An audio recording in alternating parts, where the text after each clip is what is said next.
My name is Jessica Conley, and I'm going to talk to you about the disposition of a teacher. I believe that some of the qualities that I personally possess that help me become a more successful teacher is sound judgment and ethical behavior. I try to make sure that any interaction I have, whether it's with students, parents, colleagues, people in the community, that I am making the right choices, ethical choices, choices that protect students and their integrity and families and confidentiality. I find all of that to be very important, and I think that just by keeping those ethics in mind, it prevents a lot of problems that could arise. That if I am intentional with my interactions and the things that I do and say, that it goes a really long way. I also think a quality that I possess is that I truly believe that all students can learn, that putting realistic expectations into place and providing those supports for students is so important. I think that part of knowing that every student can learn and supporting them through that journey is also understanding the community and how important their involvement is in a student's education.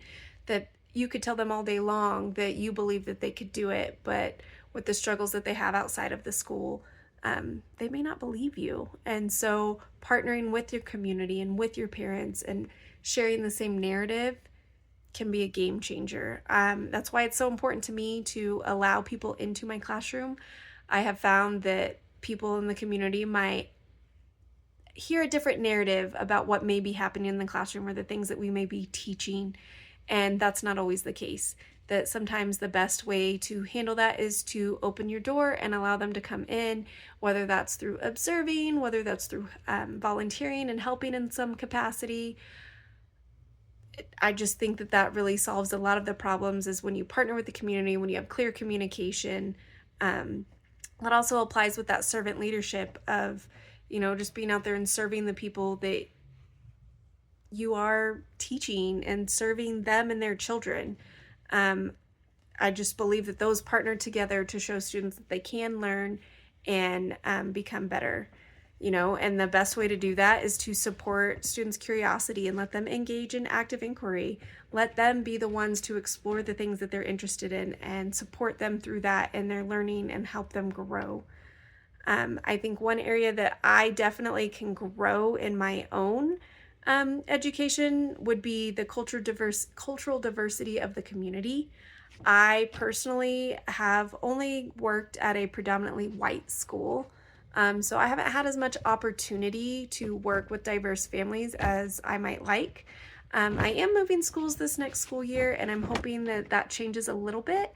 I don't think it will change a ton, but it's definitely something that I want to be intentional about and cognizant of, and it's definitely an area where I can grow and learn more about.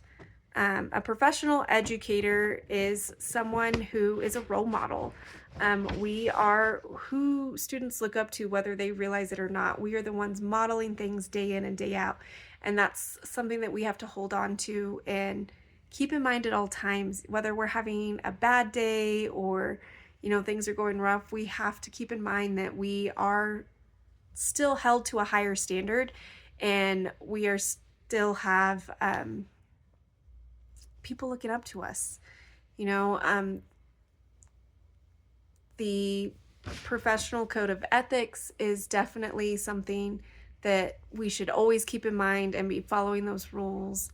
I just think having an ethical teacher and all of those dispositions that were on our worksheet are important to being a successful educator, and that those that are able to keep those in mind and follow those guidelines, that they are more successful because they're not trudging through drama or red light and other things.